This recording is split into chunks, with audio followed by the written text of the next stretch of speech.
Doug Gretzler and Willie Steelman were already familiar with death by the time they had met in September 1973.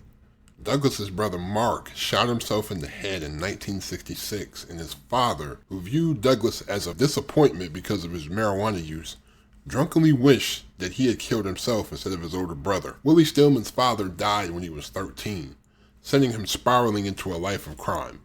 Upon their meeting, Stillman and Gretzer bonded over their love of fast money. They fed their addiction through robbery and assaults as they drove aimlessly through Arizona and California. But soon, this wouldn't be enough to satisfy them, and they resorted to murder. Welcome to History's Biggest Villains.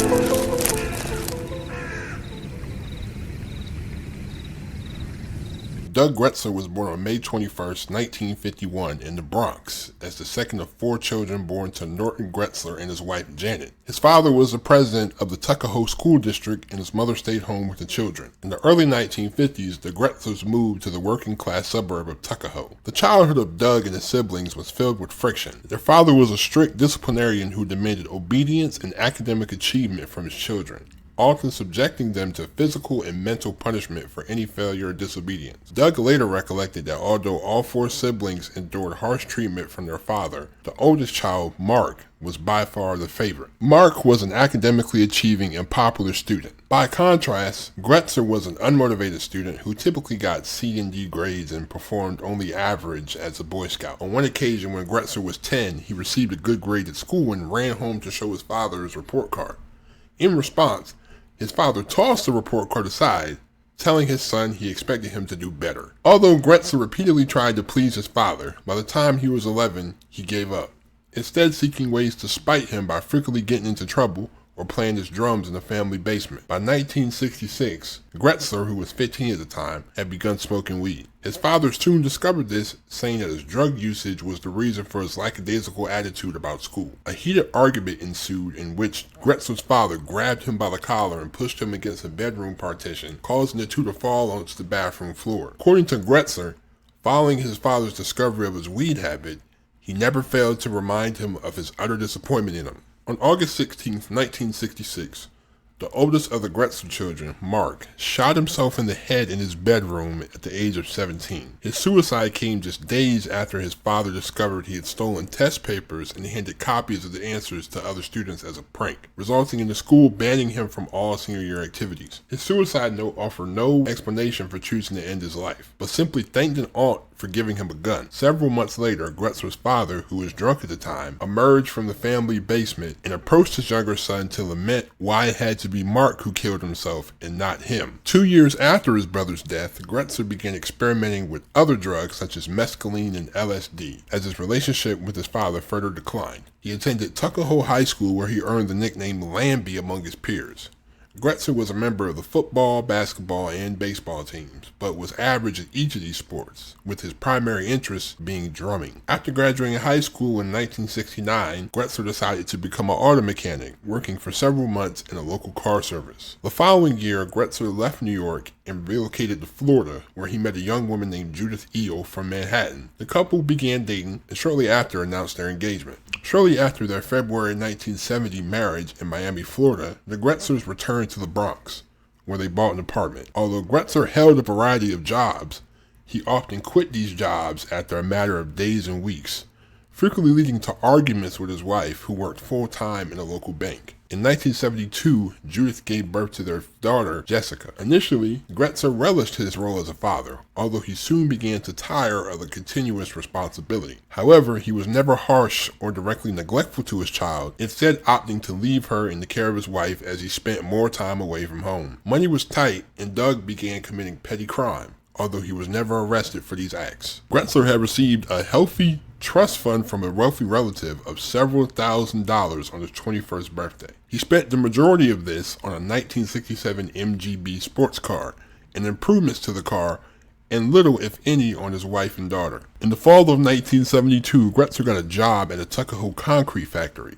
He held this job for a few months, although on December 26, in part due to his worsening financial status and in part to dodge his responsibilities as a husband and father, Gretzer abruptly abandoned both his job and his family altogether. He waited until his wife left the apartment with their baby before packing some belongings in a duffel bag and heading west in his MGB, with ambitions to ultimately relocate to Colorado. He arrived in Casper, Wyoming on December 27th and lived in this city for 6 months, getting a series of low-paying jobs before he was arrested for a minor traffic infraction on June 28, 1973. 8 weeks later, Gretzler left Wyoming and drove to Denver. Willie Steelman was born on March 21st, 1945 in San Joaquin County, California, the youngest of 3 children born to Lester Stillman and his wife Ethel. The Stillman family had emigrated to California from Oklahoma in 1935, where Lester initially worked as a foreman on a San Joaquin farm. The family was poor, but they stuck together. As both parents worked to provide for their children, the responsibility for raising Stillman was largely delegated to his 14-year-old sister, Frances. Stillman spent his childhood and adolescence in Lodi, where he attended the Lodi High School. When Stillman was 13, his father died. Shortly thereafter, Stillman dropped out of school and began committing petty crime. Despite his mother's efforts, he refused to go back to school and find a job. 1 year later, his mother remarried. She remained close to her youngest son, but frequently berated his criminal behavior, often comparing him unfavorably with his brother Gary. In March 1962, Stillman's mother and stepfather persuaded him to enlist in the Navy. This enlistment only lasted a few months before he was discharged. The following fall, Stillman relocated to Denver to live with his sister, although Frances soon evicted him from her home due to his unruly and threatening behavior towards her and her children. He returned to California to live with his mother. In January 1965, Stillman was convicted of 3 counts of forgery and involving a minor in a crime. Following his release, Stillman got a job as a field hand. There, he encountered a 15-year-old girl whom he later married. He soon quit his job, and the couple moved into his mother's home. In December 1965, a warrant was issued for Stillman's arrest for cashing stolen checks. He was arrested in early January the following year and remained in custody at Stockton County Jail, where he attempted suicide. Days later, his wife's parents annulled their marriage. In February 1966, Stillman was transferred to the Stockton State Hospital. Classified as mentally ill, he was later transferred to Atascadero State Hospital, where his remarkable progress saw him return to Stockton State Hospital after several months. He was later sentenced to 14 months for his second forgery conviction to be served at the California Men's Colony. Stillman was granted parole after serving only 2 months at the CMC. He was released on September 16, 1968, and returned to Lodi, finding work as a shipping clerk, and according to his sister, informed many individuals that he had turned his life around. However, 3 months later, he was arrested for supplying LSD to 2 16-year-old girls. For this, he was sentenced to 43 days imprisonment and fined $625. While incarcerated, he became acquainted with a young woman named Kathy Stone, and he moved into her house shortly after his release in the spring of 1969. Via Stone, Stillman became acquainted with a young woman named Denise Matchell. The two wed in June 1969, relocating to Sacramento and then later Mountain View. Through 1970 and 1971, Stillman was frequently arrested for a variety of offenses, although on each occasion the charges were dropped or he was given a small fine. By 1972, his drug addiction had gotten out of control. He had become an orderly at a hospital in Lodi, earning $320 a month, but lost his job for forging prescriptions. Disgusted with Stillman's refusal to improve his life, his wife left him on New Year's Day in 1973, telling him she was no longer prepared to excuse or forgive his behavior. She was frustrated with their consistent financial problems and their recent eviction. Stillman was also using his wife's paychecks to finance his heroin addiction. In August 1973, Stillman traveled to Colorado, mainly to visit his sister. Although Frances initially welcomed her brother into her home, he soon overstayed his welcome. He remained in an unfurnished area in the house and refused to pay rent or find a job. Although Frances resented her brother's freeloading and his refusal to return to California, Stillman's oldest niece, Terry Morgan, enjoyed her uncle's company. Via Terry, Stillman, who was 28 at the time, became acquainted with a 17-year-old named Marcia Renslow. She was one of the many young girls who became impressed with Stillman's exaggerated stories of bravado and crime. The following month, Gretzer met Stillman at his sister's home. The two initially became friends via Renslow, who asked the pair to steal motorcycle parts for her one evening. Although Gretzer had initially arrived at Denver to seek enough work to maintain his vehicle and his drug habit, He and Stillman soon became friends, although Gretzer always considered himself a follower. The pair frequently discussed their desire to get quick cash via illicit means, with Stillman also teaching Gretzer how to snatch purses and checkbooks. Shortly after, the pair tricked a teenage boy into getting them a shotgun, and the two began devising ways of committing more serious crimes without getting caught. They continued these discussions after Frances abandoned her home on September 30th. Within days of Frances and her children leaving her home,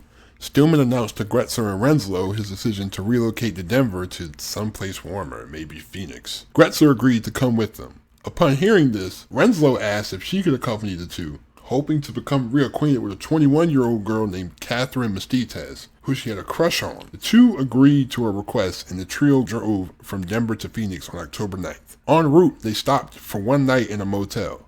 The following evening, Gretzer accidentally shot through a window at the motel, resulting in the three spending the night of October 10th in Gretzler's car at a nearby roadside. By October 13th, the trio had driven to the town of Globe, where Stillman robbed a nude sunbathing couple of $5 at gunpoint. Hours later, close to Tempe, the trio picked up a hitchhiker, whom they drove to a secluded orange grove, stripped, pistol whipped, and robbed. The ring that was stolen from the hitchhiker gave the trio $60 at a Phoenix pawn shop. The trio spent the night of October 13th at the Stone Motel, planning to drive the following morning to the address of a man that Mestites had relocated to Phoenix with, Kenneth Unrein. On the morning of October 14th, the trio arrived at Unrein's address, only to learn that Mestites and Unrein were already separated. At Renslow's request, Unrein provided the trio with Catherine's address, adding that she now lived with a 19-year-old named Robert Robbins. However, Unrein provided the wrong address. 2 days later, again out of cash and furious at being lied to, Stillman decided to return to Unrein's address. On this occasion, Unrein was in the presence of 19-year-old Michael Adshade. At gunpoint, the two men were forced to drive to Mestites' apartment, where all consumed alcohol and drugs, before Unrein and Adshade secretly escaped the residence and returned to their home. In their absence, Mestites divulged to their guests the details of an occasion where Unrein had beat her 2 months prior. Robinson drove Gretzer and Stillman back to their motel. Mestites and Renslow remained in each other's company at Apache Junction for several days,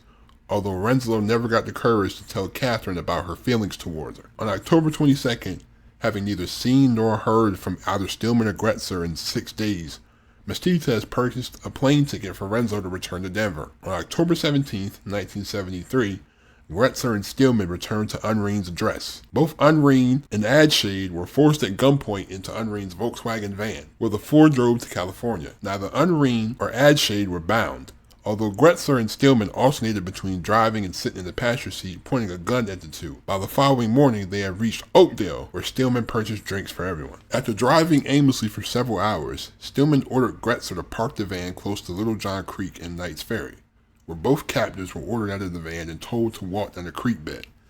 At this point, one of the two men asked, "What's going to happen, man?" Both were then bound with microphone cord and rope before Stillman informed them that he and Gretzer were to abandon them, adding that they both should wait for an hour before trying to escape. Minutes later, the two returned to the creek. Stillman then partially strangled Unrein before stabbing him to death, then walked towards Gretzer to assist him in strangling and stabbing Adshade. The victims were then stripped naked before their bodies were concealed beneath bushes. The following morning, Gretzer and Stillman visited a friend of Stillman's in the town of Clements. By October 20th, Unrein's van had broken down close to California State Route 1. Minutes later, they stopped a young couple near Petaluma. Both were ordered to drive the two to Santa Clara, although the driver was ordered to stop close to the town of Marshall. The male hostage, James Fulkerson, was then bound and had a gun placed against his head. In response, James referred to his companion by name, stating, "I know I don't have much say in this, but please don't hurt Eileen, okay? Please don't hurt her." This statement unnerved Stillman, who untied James and dragged him to his feet, informing him that he had every intention on killing him. An hour later, with James in the trunk of his car, Stillman attempted to rape Eileen, but was unable to perform. The couple were robbed and then released in Mountain View the following morning after Gretzer and Stillman stole a brown Ford sedan from a parking lot. Concerned that Robbins and Mestites could link them to the disappearances of Unrein and Adshade, and aware the two teenagers that they had released would soon call the police, Gretzer and Stillman decided to return to Phoenix. En route to Arizona on October 21st, the two picked up an 18-year-old hitchhiker named Stephen Loren close to Monterey Bay. Loren agreed to accompany the two to Arizona, while also purchasing gas on the way. Upon their arrival at Mestites' address, Stillman was informed Gretzler had returned to Denver. He also introduced Lauren as a friend from California. The five spent the evening and early hours drinking, smoking, and doing drugs. By the early hours of October 23rd, Stillman had become resentful of Mestiz's discussions relating to topics such as white magic, astrology, and the concept of reincarnation. He had also began to resent Lauren's discussion of sports-related topics. On the afternoon of October 23rd, Robbins drove Mestiz to work at the Playful Kitten massage parlor. In their absence, Stillman initiated a fight with Lauren, but Lauren, who stood 6 feet 1 and weighed 180 pounds, easily won this fight. In response, Stillman retrieved his shotgun and a sleeping bag, ordering the teenager out of the apartment as Gretzer followed carrying the sleeping bag. The trio drove to a deserted gully close to the Superstition Mountains, where Stillman ordered Lauren out of the car to hand over his wallet and then crawl inside the sleeping bag. Stillman then shot the teenager in the head and the two returned to the trailer. Neither Robbins nor Mestez inquired about Lauren's whereabouts. On the afternoon of October 24th, Stillman convinced Gretzer the two should kill Robbins. This decision was partly due to the fear that the teenagers suspected their involvement in the disappearances of Unrain and Adshade, and also his lifestyle with Mestez. The two devised a plan to murder the teenager, while Mestez was at work later that day. According to Gretzer, after sundown that evening, he strangled Robbins from behind with an electrical cord as the teenager entered the living room of their apartment. The two then shot him once in the head to ensure his death, then hid his corpse beneath the mattress in the bedroom. Hours later, Stillman drove Mestez back to the trailer from her place of work, explaining that he had driven Robbins out of town for a few days. The following morning, the trio drove to a local store in Robbins' Chevrolet convertible as Mestez talked of her relief that Ken and Bob were out of her life and her need to do some coke that afternoon prior to conducting a reading to direct her future. Although Stillman attempted to persuade Mestez to go to work at the massage parlor that evening so that he and Gretzer could dispose of Robinson's body, she refused. Shortly after dusk, Stillman shot Mestez once in the head from behind as she kneeled and conducted a seance at a private altar she had constructed. Their bodies were discovered on October 28th. Within 24 hours of their murders, friends and neighbors of Mestez and Robbins had alerted authorities to their disappearance. Through interviewing local residents following the October 28th discovery of the bodies, investigators now learned that two men named Bill and Doug had recently stayed at the trailer with the victims, having left the residence in the early hours of October 26th, and that a young girl named Marcia from Denver had also stayed at the trailer until a week prior. One eyewitness, Monique Jared, informed police Bill had claimed to hail from California, whereas Doug had a notable New York accent. Both had stated their intention to travel to San Francisco. By October 31st, police had found Marcia Renzo and she initially refused to cooperate, but when shown crime scene photos of the bloated bodies of Robbins and Mestez, Renzo agreed to cooperate, naming Bill as Willie Steelman, and although not certain about Doug's last name, she said it was possibly Gretzler. The information provided by Renzo included details of robberies and carjackings the pair had committed and the payment for motel rooms with stolen checks between October 9th and 16th. This information was soon followed by the discovery of a motel receipt dated October 16th listing Gretzler's name and his address in the Bronx. This information was sufficient to issue warrants for the suspect's arrest on suspicion of robbery and fraud on November 1st. After police interviewed Renzo for the second time on November 1st, Arizona investigators received a message from their California counterparts informing them that they had traced an abandoned green Volkswagen van linked to the October 20th kidnapping and robbery of a teenage couple to a missing Arizonian named Kenneth Unrain, adding that the teenager had named their abductors as Bill and Doug. Within hours of Mestez's murder, Stillman persuaded Gretzer to accompany him to Tucson. The two left Apache Junction in Robinson's Chevrolet in the early hours of October 26, but abandoned the vehicle on Van Buren Street hours later. The two then traveled to Tucson via bus, purchasing the tickets with money stolen from Mestez. They arrived in the city on October 27th, living in a cheap boarding house on 4th Avenue. The two remained at this boarding house until November 1st. By this time, they had met a young woman named Joanne McPeak, the younger sister of their landlady, Susan Harlan. Late in the evening on November 1st, Gretzer and Stillman decided to steal a car to flee the city. Shortly after they began hitchhiking close to the University of Arizona, the two approached a Dodge Charger driven by 19-year-old Gilbert Rodriguez Sierra as he slowed the vehicle down close to a stoplight, with Stillman thanking them for stopping before stating, "We need a ride. Need a car.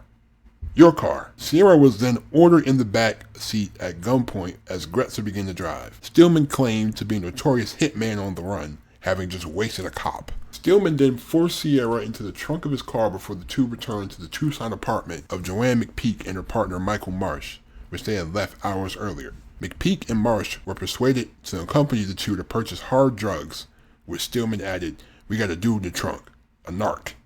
When McPeak stated she didn't believe him, Stillman rummaged through the glove box for identification before shouting to the rear, "Hey, your name Gilbert?" In which Sierra replied, "Yeah." Stillman then asked Marsh for directions to the desert, adding, "I'm going to kill this son of a bitch." Shortly thereafter, in the presence of these individuals in a deserted canyon close to Gates Pass, Stillman dragged Sierra from the trunk at gunpoint, forced him to hand over his t-shirt, and ordered him to his knees as he accused him of being a pig and a narc. Stillman then attempted to shoot Sierra, but the pistol misfired both times as he had covered the firearm with Sierra's t-shirt to muffle the sound. As Sierra desperately tried to run, Stillman removed the shirt and shot him once in the back, causing him to collapse to his knees and then fall down a small ravine. Stillman then ran down the ravine and shot Sierra in the face and temple at close range as Gretzer laughed. The four then returned to Tucson and purchased meth before spending the rest of the night at a Maple Street drug den with a teenager named Donald Scott. After wiping all footprints from Sierra's car the following day, Gretzer and Stillman abandoned the vehicle in a parking lot. Sierra's body was discovered approximately 12 hours after his murder. He was formally identified on November 5th. On the morning of November 3rd, a young student named Vincent Armstrong observed the two hitchhiking close to the site of Sierra's abduction. He stopped to offer the two a ride, and moments later, Stillman pressed a gun against his torso, ordering him to continue driving. When Armstrong began panicking, Stillman punched him before telling him to pull over closer to an intersection. Armstrong then climbed into the passenger seat of his Pontiac Firebird as Gretzer took control of the vehicle. Moments after Gretzer started driving, Armstrong flung the door open and threw himself headfirst from the passenger seat to the pavement, sustaining severe bruising and abrasions and shattering his glasses, as Gretzer performed a U-turn directing the vehicle at him. Armstrong then scrambled over a low wall and ran into the grounds of a nearby church as Gretzer sped from the scene. Armstrong reached a friend's house where he reported this ordeal to the police, who later discovered his broken glasses at the location of his escape. He also assisted police in creating composite drawings of his assailants. After Armstrong had jumped from his vehicle, Gretzer and Stillman drove in an aimless manner around Tucson until they drove by a condominium in the Villa Paraiso complex close to Vine Street, where they observed a 28-year-old former Marine captain and student teacher named Michael Sandberg washing his Datsun car. Stillman threatened Sandberg with his gun before the pair forced him to take them to his address, where his 32-year-old wife Patricia encountered the trio as she prepared food in the kitchen. Gretzer pressed a knife to her neck, as Stillman informed the couple they were to remain hostages until after dusk, after which they would be left unharmed. At Michael's request, Patricia was given Valium to help ease her nerves. She then prepared a sandwich for Gretzer before Stillman decided the two should adjust their appearances. Gretzer then dyed his blonde hair brown before Stillman shaved off his mustache and attempted to disguise a black eye he had recently received with Patricia's makeup. They both then changed into clean clothing from Michael's closet before Gretzer bound Patricia's arms behind her back with twine in order for her to sit on the floor of the bathroom. Michael was then forced to lie face down on the couple's bed before his ankles and neck were bound in a manner which ensured he couldn't move his ankles without choking himself. Minutes later, Patricia was dragged from the bathroom to the couch, where she was further bound before Gretzer went to the bedroom and shot Michael in the head. He then shot Patricia once in the head through a cushion Stillman had placed over her skull to muffle the sound of the shot. Stillman then fired 4 more rounds into her head. Seeing that Patricia was still alive, Stillman then bludgeoned her on the head with a golf club until she stopped moving. After destroying any incriminating evidence at the scene, Gretzer and Stillman packed some of Michael's clothes in a suitcase before stealing the Sandberg's credit cards, camera, and other items from the house. The two then fled the scene in the Sandberg's Datsun, leaving Armstrong's Firebird parked under a canopy close to the house. Immediately after leaving the Sandberg residence, the two returned to the Maple Street drug den they had left that morning. Only Donald Scott was still at this address, and he agreed to their offer to accompany them to California. The trio drove to a nearby hotel in Stanfield, Arizona, where they spent the night on October 3rd. The following evening, they stopped overnight in another motel, again signing the register as Michael Sandberg, and again paying for their room with a forged check taken from the Sandberg's residence. By the afternoon on November 5th, the three had reached Pine Valley, California, where Gretzer and Stillman agreed to Scott's request to stop riding with them, allowing him to exit the vehicle close to Interstate 8. They then continued driving in the direction of Victor, California, with Stillman talking about robbing the owners of the downtown United Market, assuring Gretzer that the owners, Walter and Joanne Parkin, were wealthy. He also explained the family lived in a rural ranch home surrounded by vineyards, and anticipated a robbery of the household and their supermarket could get them up to $20,000. By the afternoon of November 6, 1973, the pair had returned to Stillman's hometown of Lodi, where they slept at a home of an acquaintance until shortly after 5 p.m. Stillman persuaded a friend named Duff Nunley to call his 17-year-old nephew Gary Stillman Jr. Nunley convinced Gary his uncle's life was in danger and persuaded him to hand Stillman his father's gun. Unbeknownst to his father, of course, the two thanked Stillman's acquaintance and nephew for the gun, then informed them they were leaving the state. Gretzer and Stillman then drove to the United Market at closing time, expecting to find Walter Parkin alone at the premises, only to discover the building was already closed. They then drove 2 miles toward the Parkin home. At the time of their arrival, the Parkins weren't home. The couple's 2 children, 9-year-old Robert and his 11-year-old sister Lisa, were being babysat by 18-year-old Deborah Earl and her 15-year-old brother Richard. The two entered the property by Stillman deceiving Deborah into believing they owed the Parkins money to lower her guard, before pushing past her and immediately threatening the teenagers at gunpoint, with Stillman shouting, "Now listen, we're only here for Walter, so both of you stay cool and nobody's going to get hurt. Is that understood?" As Richard stood in shock, Deborah comforted the Parkin children as she wept, explaining Walter and Joanne were bowling and wouldn't return for a couple hours. All 4 were then forced to sit on the sofa. Prior to the 2 entering the house, Deborah had phoned her father, Richard Sr., in distress. He sped to the Parkin residence, where he too was held at gunpoint as Deborah again burst in tears, shouting, "Oh, Daddy!" Upon learning Richard Sr. had told his wife Wanda to contact police if he wasn't back in 15 minutes, Stillman ordered Gretzer to watch the child and teenage hostages at gunpoint as he ordered Richard Sr. at gunpoint to retrieve Wanda from their home, adding he should kill the hostages if he, Richard Sr., and Wanda were not back at the Parkin residence in 15 minutes. Minutes later, Stillman returned to the Parkin residence with Richard Sr. and Wanda Earl. At approximately 9:25 p.m., Deborah's fiancé, 20-year-old Mark Lang, arrived at the Parkin residence by prearrangement to drive Deborah and her brother home. He was also taken hostage at gunpoint and allowed to comfort his weeping girlfriend. Walter and Joanne Parkin returned to their home at 10:45 p.m. All adult hostages were then forced to hand over all the money and jewelry in their possession, before, at Joanne's pleading, she was allowed to put her 2 children to bed in the master bedroom, pleading with the 2 to go to sleep in order that they would become oblivious to the current situation. Stillman then ordered the adult and teenage hostages, except Walter, into the bathroom, where Gretzer bound the hostages with nylon cord he had got from the Sandberg's vehicle. The male hostages were bound first, before Wanda, then Deborah, and finally Joanne. All were ordered to sit in a semicircle inside a large walk-in closet in the master bedroom, with Gretzer observing the hostages as Stillman forced Walter to drive to the United Market to retrieve money from a floor safe he knew the Parkins kept at the supermarket. This robbery gave them $4,000. The 2 then returned to the Parkin residence, where Walter was also bound and placed in the walk-in closet. All adult hostages were then bound together by their ankles, then gagged. According to Gretzer, once the 2 had wiped their fingerprints from surfaces they had touched, he explained to Stillman, "Listen, why don't we split? We got what we came for. Let's just get out of here."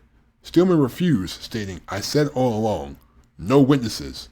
You remember me saying it." Gretzer then shot and killed the 2 Parkin children in the master bedroom. Each was shot once between the eyes as they slept. The 2 then opened the walk-in closet where the remaining 7 hostages had begun desperately screaming, writhing, and contorting. Richard Earl Sr. was then shot and wounded in the temple. Gretzer then shot Walter Parkin, Richard Earl Jr., Wanda Earl, Deborah Earl, and Joanne Parkin. After reloading his gun, Gretzer then shot Mark Lang to death before Stillman fatally shot Richard Jr. before repeatedly firing into the bodies of all deceased or dying hostages inside the walk-in closet. Gretzer then ate a slice of chocolate cake and drank a bottle of wine found in the family kitchen as Stillman drank from a bottle of Seagram's as he searched for further money and valuables inside the residence. The 2 then left the Parkin household at 1:20 a.m.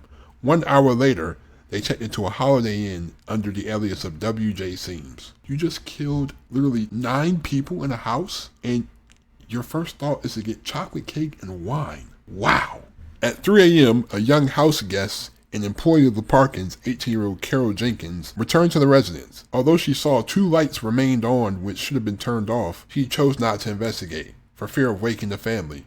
Jenkins immediately fell asleep in her bed. 4 hours later, 2 friends of Mark Lang, having been alerted to his disappearance by his mother, discovered that a Chevy Impala was parked outside the Parkin residence. When the 2 friends knocked on the door of the property at 7:03 in the morning, Jenkins sleepily agreed to ask the Parkins if they knew of Lang's whereabouts, believing that the couple was still asleep in the master bedroom. Jenkins entered his bedroom as Lang's friends remained in the hallway. One of the first responders to the scene would later state The first sight he observed as he arrived at Orchard Road was two distraught males in their late teens and early 20s, chasing or attempting to catch and comfort a young woman running in and out of the house, flailing and screaming, "Oh my God!" The officers entered the residence to discover the bodies of the two parking children in the master bedroom. Upon learning that the child's babysitter, her boyfriend, and younger brother were unaccounted for, investigators drove to the Earl residence at 7:40 a.m., only to discover the house unoccupied and a loaded .410 shotgun in Richard Earl Jr.'s bed. Upon returning to Orchard Road, a sergeant named Steve Mello searched a hallway leading to the family bathroom where he discovered the remaining 7 bodies inside the walk-in closet. While investigating the murders of the Parkin and Earl families and Mark Lang, police found several witnesses who gave a description of the two criminals, including the owners of the motel in which the two had spent the night on November 5th and who had paid for the room with a fake check in the name of Michael B. Sandberg. The license plate of the cream Datsun vehicle had been an Arizona plate, number RWS563. From this, the California State Department contacted their colleagues in Arizona, who determined that the car was registered to Michael Sandberg, who resided in the Villa Paraiso apartment complex in Tucson. Just hours after the discovery of the 9 victims at Orchard Road,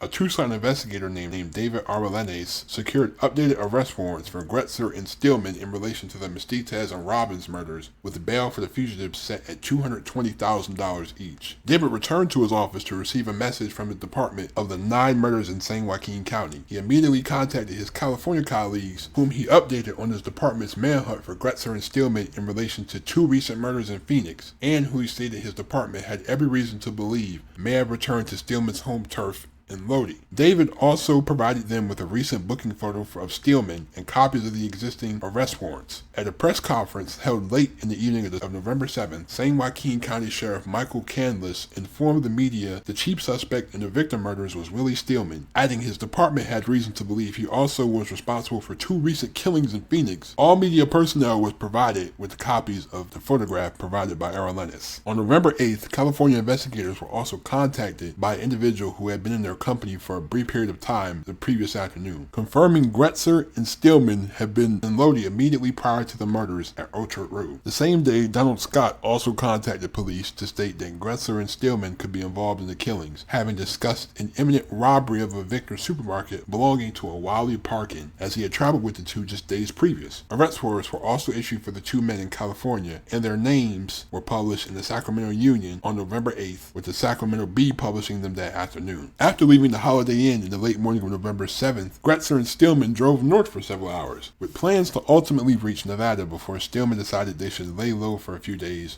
before trying to cross state lines again. The two parked the Sandberg's Datsun in a multi-story car park before buying new clothes and checking into the nearby Clooney Hotel in Sacramento, paying in advance for 3 days. Stillman registered as Will Simon, whereas Gretzer signed using his real name. On the morning of November 8th, Stillman purchased a copy of the Sacramento Bee from the hotel lobby, only to observe his mugshot on the front page. He and Gretzer were the prime suspects in 11 homicides. This revelation unnerved Stillman, who decided their best option was to flee California immediately. Returning to the Sandberg's Datsun was too risky, so Stillman decided that the two should try to convince a young girl they knew named Melinda Koshula to accompany the two to Florida. As the two left the hotel, the clerk recognized Stillman. He waited until the two had exited the lobby before discreetly calling the police, telling them where they were. Within minutes, numerous armed police had converged on the hotel. At Koshula's apartment, the young woman feigned interest in Stillman's offer before declining to drive the two to Florida. She then indicated that she may know of alternate accommodation for the two. Minutes later, Stillman encouraged Gretzer to return to the Clooney Hotel via taxi to retrieve their belongings, adding his own picture had been published on the front page of the Sacramento Bee, but the media was unaware of his own physical appearance. Gretzer was observed entering the hotel and entering an elevator bound for his room on the 3rd floor. Police sealed the 2nd floor of the premises and positioned sharpshooters to cover every escape serving the 3rd floor. As he was about to enter his room, Gretzer overheard an officer whispering on the phone behind the door. He fled to the 4th floor in a vain attempt to escape from the building, hiding his gun in a small portal above a doorway, before descending to the 2nd floor and surrendering. As Gretzer was searched for weapons,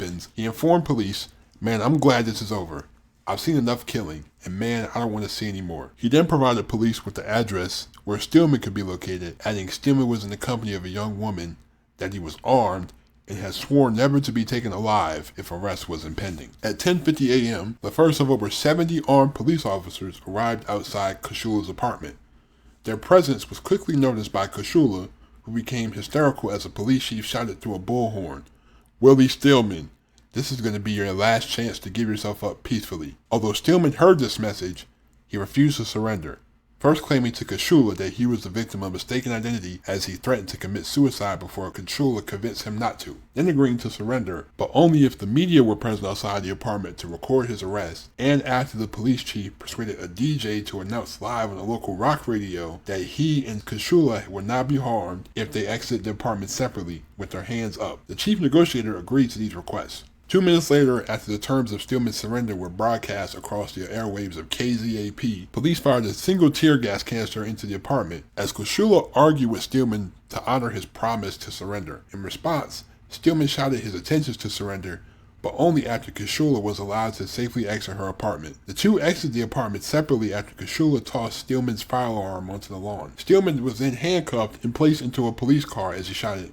"Guess I'm going back to Stockton." Much of the money stolen from the United Market was discovered in the suspect's possession at the time of their arrest. This money was traced to a batch of notes issued to Walter Parkins shortly before the Orchard Road murders. In addition, Gretzer had placed the Sandberg's door key on his key ring. How smart. A police search of the hotel room the two had rented recovered several firearm cartridges. A Smith & Wesson .38 caliber revolver, later determined to have been used in numerous homicides, the Sandberg's checkbook, and stolen identity cards, along with other evidence linking it to the numerous recent crimes in both Arizona and California. Several shell casings discarded by Stillman alongside a highway following the Orchard Road murders were later discovered and proven to have been discharged by a firearm in his possession at the time of his arrest. Upon locating the Sandberg's vehicle on the evening of November 8th, police discovered a blood-stained pair of boots and jeans and a brown grocery sack filled with numerous wallets, purses, credit cards, driving licenses, and items of jewelry belonging to those murdered at the Parkin residence. Both Gretzer and Stillman were questioned by Sacramento County Police in relation to the Orchard Road murders before they were transferred to the custody of San Joaquin authorities on the evening of November 8th. The two were separately escorted to French camp under armed guard to formally face charges pertaining to the 9 murders committed in Victor. Both were held in solitary confinement and prohibited from contact with each other. Although Stillman refused to divulge any information pertaining to the murders before being assigned an attorney, at which point he refused to talk with any investigators, Gretzer consented to interview requests from both Arizona and California police. He was cooperative at first, but evasive, falsely claiming that all the abductions and robberies the pair committed in both Arizona and California over the previous 3 weeks had all been Stillman's idea, and that Stillman had committed all the murders, but Gretzer gradually revealed his culpability in several of the murders. On November 9th, both defendants were arraigned upon 9 counts of first-degree murder,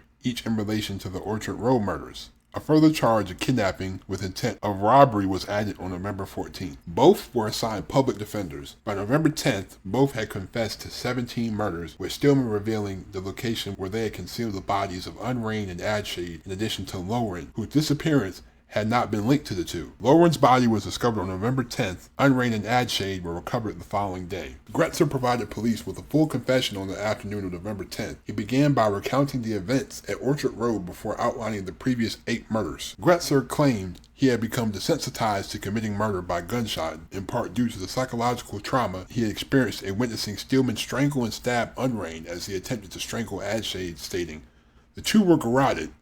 That's the dirtiest way I know how to kill somebody.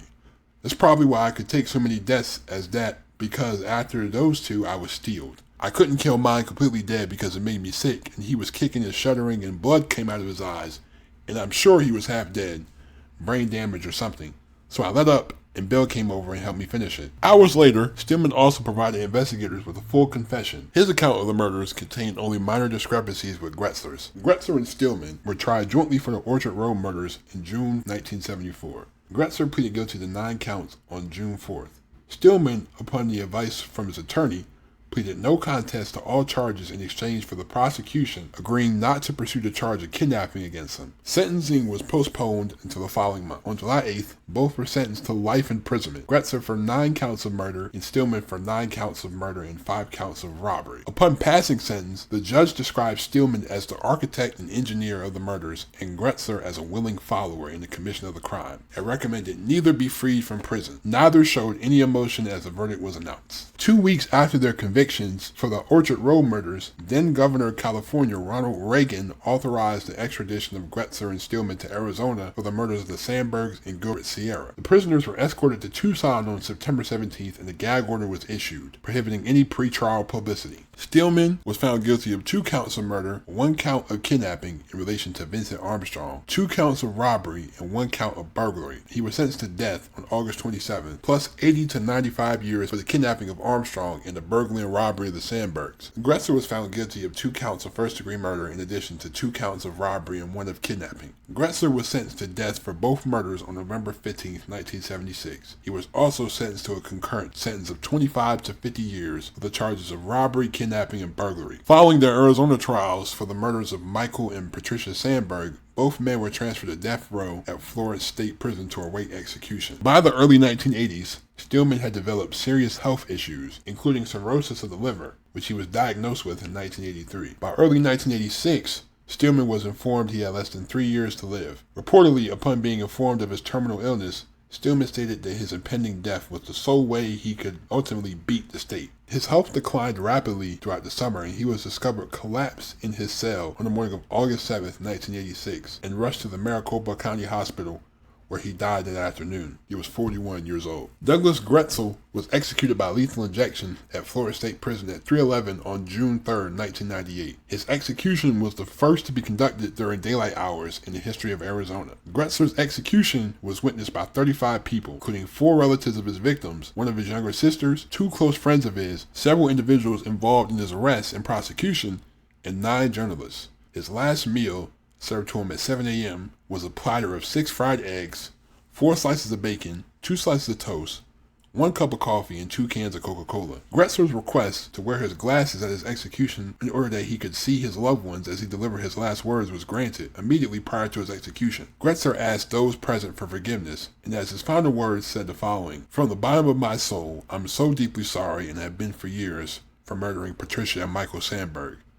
Though I am being executed for my crime, I apologize to all 17 victims and their families." As the IV tube was put into Gretzler's vein, he twice mouthed, "I love you" and bye to his sister and friends. At the time of his execution, Gretzer was the longest serving death row inmate in Arizona history. His body was later released to his family. Wow, this is the longest video I've done so far, and this was a very unique case. Because just, like, when I was looking at the case, I'm just like, wow, they literally just, like, 9 people in one house at the same time. That's unbelievable. Like, this whole story was crazy, man. But I really hope you enjoyed the story. This was the longest one on my channel, so I hope you would, like, drop a like. All I need you to do is drop a like. But thank you so much for watching. I really hope you enjoyed this story. But I hope you have a great day. Please be safe. Hit that subscribe button, hit that like button if you're new to the channel. But I'm out. Peace.